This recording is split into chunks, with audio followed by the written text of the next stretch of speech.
Muraho neza nanone ikaze kuri YouTube channel. Aka kanya tugiye kuganira ku bimenyetso hafi 10 biranga umuntu urwaye indwara ya stroke.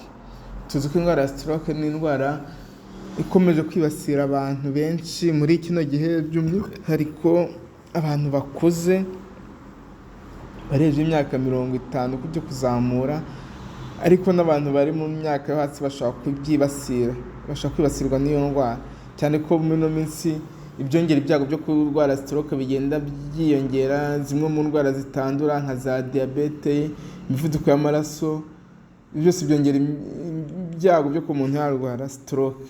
Rero muri aka kanya tugiye kurebera hamwe ibimenyetso bishobora kuranga umuntu urwara cyangwa ufite indwara ya stroke. Nk'uko rero ikigo gishinzwe kurwanya no gukumira indwara CDC kibitangaza, buri mwaka niho abantu barenga 795 birumvikana muri Amerika, kuko kino kigo nicyo muri Amerika, barwara stroke. Akari indwara yo mu bwonko iterwa n'uko imiyoboro ijyana umwuka wa oxygene n'izindi ntungamubiri ku bwonko yazibye.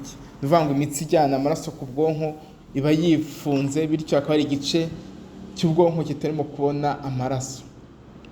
Rero ibyago byo kurwara stroke byiyongera uko imyaka igenda yigira imbere, ariko bitakuyeho ko naho bo mu myaka iri hasi bashobora kuyirwara. Kino kigo cya CDC gishimangira kandi akamaro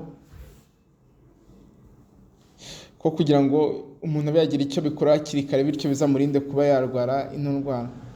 Icyambere ni uko nyine abantu baba bagomba kwihutira kugera ku bitaro mu gihe kitarenze amasaha 3 bibonyeho ibimenyetso bya mbere bya stroke. Bakunze guhura n'ibibazo bike nyuma y'amezi 3 ugereranyije n'abahawe ubuvuzi bwa stroke bakerewe.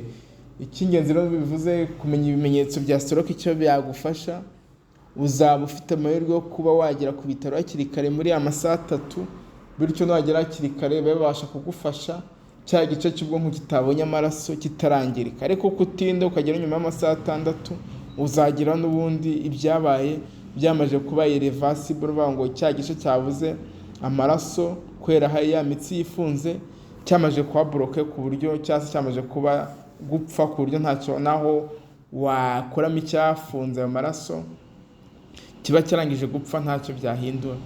Rero bimwe mu bimenyetso bishobora kugaragaza umuntu ufite buno burwayi bwa stroke. Icyambere ari ukugagara ibice na bimwe by'umubiri.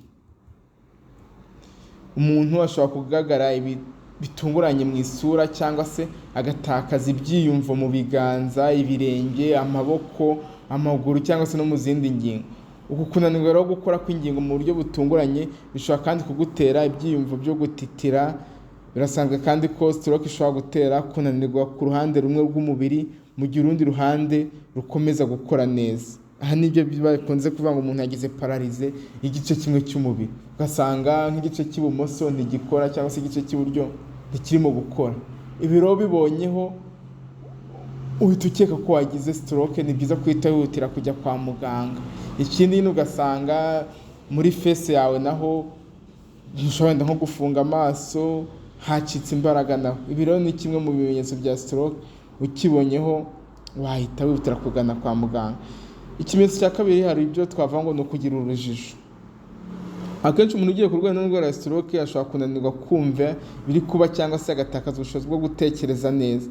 Iyo umwitegereje neza ubona urujijo ku maso ye, ndetse ananiwe no gufata ibyemezo. Ikimenyetso cya gatatu hari gusobanukirwa bigoranye. Aha niho uzasanga umuntu ashobora kugira ikibazo cyo kuribwa n'umutwe bikabije, birumvikana, ndetse no gusobanukirwa bikamugora. Aha rero nibwo uzasanga nyine ibyo abantu bamubwira ntibimufate. Ikimenyetso cya kane, ko twe tumaze kwivuga, ari ukwabara umutwe bikabije.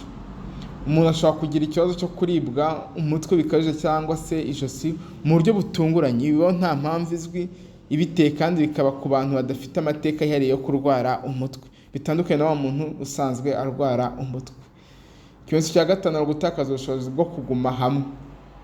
Umuntu ashobora kugira ikibazo cyo guhagarara, kugenda, cyangwa se ntashoboye kuva aho ari na gato. Uyu ashobora kuzungera cyangwa se agafata ibintu bihagaze kugira ngo ashobore gukomeza guhagarara.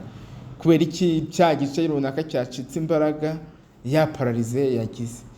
Ikimenyetso cya gatandatu ari ukuzungera. Uyu muntu akunda kumva acitse intege, nyine ni umuntu wagize stress, adakomeye cyangwa se nk'icyumba arimo kumva gisa nk'ikirimo kuzunguruka. Kizamukwereka ni uko adashobora guhagarara neza cyangwa se agahora yifashe ku mutwe. Ikindi kizaba hari uguhindagurika mu mirebere cyangwa se kubona.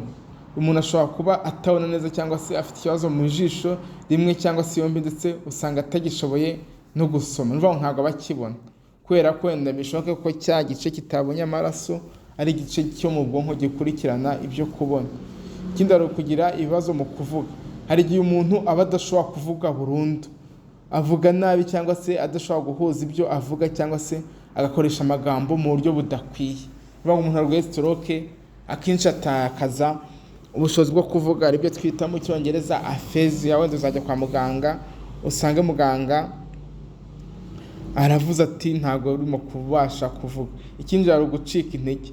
Bibaho ko uyu muntu agaragaza intege nke mu maso, akagira imbaraga nke mu maboko cyangwa se mu maguru, ndetse umwitegereje ubona ko ari umuntu uhorana intege nke, ushaka guhora yicaye cyangwa se aryamye, kandi akenshi ntaba afite n'ubushobozi bwo gukora imirimo yoroheje.